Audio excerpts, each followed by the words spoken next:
Bismillahirrahmanirrahim. Assalamualaikum warahmatullahi wabarakatuh. Puji syukur kita panjatkan kepada kehadirat Allah Subhanahu wa Ta'ala yang telah memberikan kita nikmat, kesehatan, dan kesempatan sehingga kita semua dapat hadir pada kesempatan kali ini. Salawat serta salam kita junjungkan kepada Nabi Muhammad SAW. Allahumma sholli ala Sayyidina Muhammad. Nabi yang membawa risalah al-Islam yang akan selalu kita nanti syafaatnya di yaumul akhir kelak. Pada kesempatan kali ini, kami dari kelompok 2 akan mempresentasikan mengenai kakao. Adapun anggota kelompok kami yaitu saya Andi Janurbina dengan akhiran NIM 13. Saya Muhammad Halil dengan akhiran 15. Saya Insan Latifah dengan NIM akhir 17. Saya Rofia Iva Karima dengan akhiran NIM 19. Saya Sabran Ramadhani dengan akhiran NIM 21. Saya Rarahiana Najwa Munawwarah dengan akhiran NIM 023. Saya Nur Afni dengan akhiran NIM 025. Untuk materi yang pertama akan dijelaskan oleh saya sendiri. Pengertian dari kakao. Kakao atau Theobroma Cacao L adalah pohon budidaya di perkebunan yang berasal dari Amerika Selatan. Tetapi sekarang ditanam di berbagai kawasan tropika. Kakao merupakan tumbuhan tahunan atau perennial berbentuk pohon, dan biji pada tumbuhan ini menghasilkan produk olahan yang dikenal sebagai coklat. Kakao merupakan salah satu komoditas perkebunan yang peranannya cukup penting bagi perekonomian nasional. Untuk materi selanjutnya, saya serahkan kepada teman kelompok saya. Selanjutnya, tanda-tanda kerusakan pada buah kakao. Terdapat 3 tanda-tanda kerusakan pada buah kakao. Yang pertama, pememaran, yang kedua, pelunakan, dan yang ketiga, pembusukan. Pememaran. Dapat dilihat ya teman-teman, ini terdapat bercak coklat kehitaman pada pangkal, tengah, maupun ujung buah kakao. Yang poin A itu pada pangkal buah kakao, yang B pada tengah buah kakao, yang C pada ujung buah kakao. Yang kedua, pelunakan. Terjadinya benturan yang mengakibatkan perubahan pada fisik buah kakao, sehingga tekstur buah menjadi lunak dan rusak. Dan yang ketiga, pembusukan. Merupakan akibat lanjutan daripada terjadinya pememaran dan pelunakan. Selanjutnya akan disampaikan oleh teman kelompok saya. Baik, selanjutnya jenis-jenis kerusakan pada kakao. Ada beberapa jenis kerusakan pada kakao. Yang pertama ada kerusakan fisik. Kerusakan fisik pada biji kakao dapat disebabkan oleh perlakuan fisik, misalnya penjemuran serta pengeringan yang dapat menyebabkan case hardening, dan penggunaan peralatan pada saat pemecahan atau pengupasan buah kakao yang menyebabkan biji dapat tergores atau luka. Kemudian ada kerusakan mekanis. Kerusakan mekanis terjadi akibat benturan, gesekan, atau goresan selama pasca panen, pengemasan, pengangkutan, dan penyimpanan. Benturan antar biji, tertindih, serta gesekan dengan bahan kemasan dapat mengakibatkan biji mengalami perubahan bentuk, memar, pecah, dan kotor. Selanjutnya, saya serahkan kepada teman kelompok saya. Kerusakan selanjutnya adalah kerusakan biologis. Kerusakan biologis disebabkan oleh hama gudang dan binatang pengerat seperti tikus, bajing, dan lain-lain.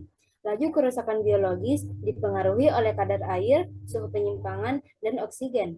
Kondisi iklim di negara produsen kakao pada umumnya sangat cocok untuk perkembangbiakan dan pertumbuhan hama gudang yang dapat merusak biji kakao.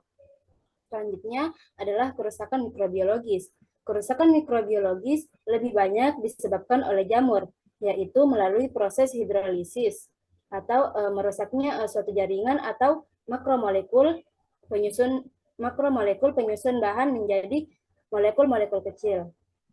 Proses ini menyebabkan penurunan pH, penyimpangan bau dan rasa, bahkan dapat menghasilkan toksin atau racun yang berbahaya bagi manusia. Dan kerusakan yang terakhir adalah kerusakan kimia. Kerusakan kimia biasanya disebabkan perubahan komposisi atau kandungan kimia pada biji selama proses pasca panen dan penyimpanan. Kerusakan kimia terjadi karena faktor intrinsik atau faktor dalam, yaitu reaksi biologis yang masih berlangsung di dalam biji, ataupun faktor ekstrinsik atau faktor luar. Faktor-faktor yang mempengaruhi kerusakan kimia antara lain suhu selama reaksi berlangsung, oksigen yang mempercepat reaksi oksidasi, reaksi biologis seperti enzimatik, pH yang mempengaruhi denaturasi protein atau perubahan warna, dan logam yang menjadi prekursor reaksi. Materi selanjutnya akan dijelaskan oleh rekan saya. Selanjutnya, faktor yang mempengaruhi kerusakan pada kakao. Yang pertama, faktor lingkungan. Itu yang pertama adalah kualitas tanah.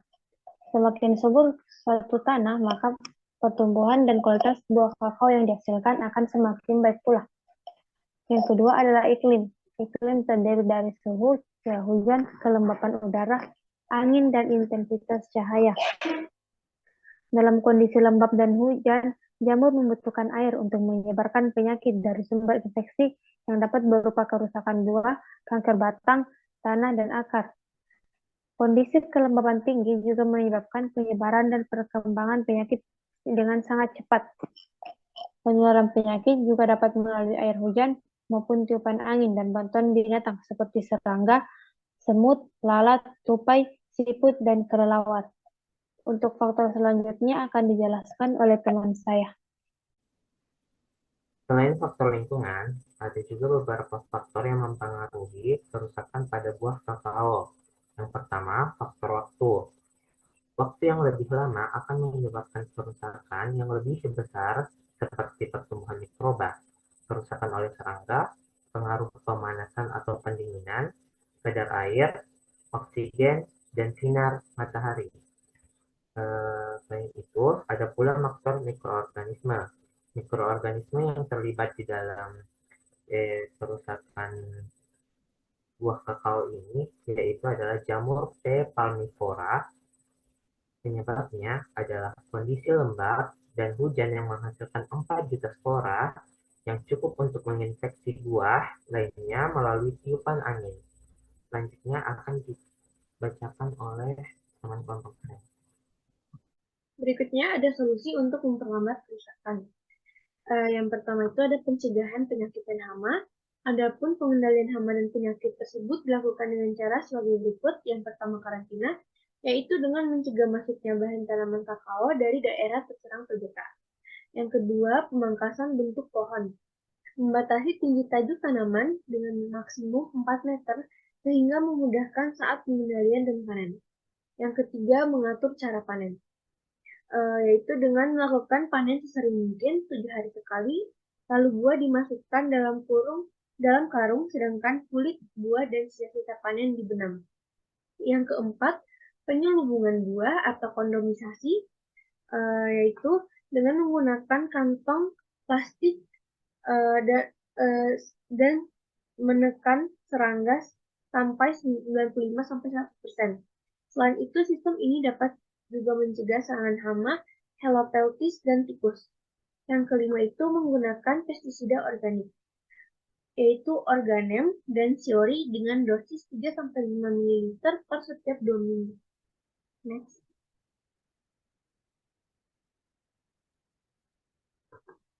Yang kedua itu solusi untuk memperlambat kerusakan akibat pengendalian mikroorganisme. Langkah pertama yaitu sanitasi dengan memetik semua buah busuk dan dilakukan bersamaan dengan pemangkasan ataupun saat panen. Kemudian dibenamkan ke dalam tanah sedalam 30 cm. Yang kedua, pengaturan kelembapan kebun.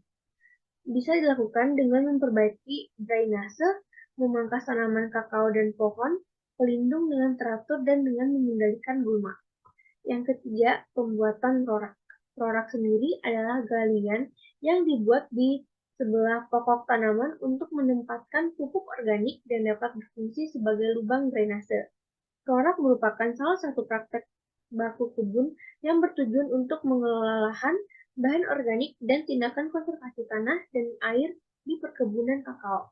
Dan yang terakhir yaitu mempertahankan serusa sebagai mulsa di sekitar pangkal batang.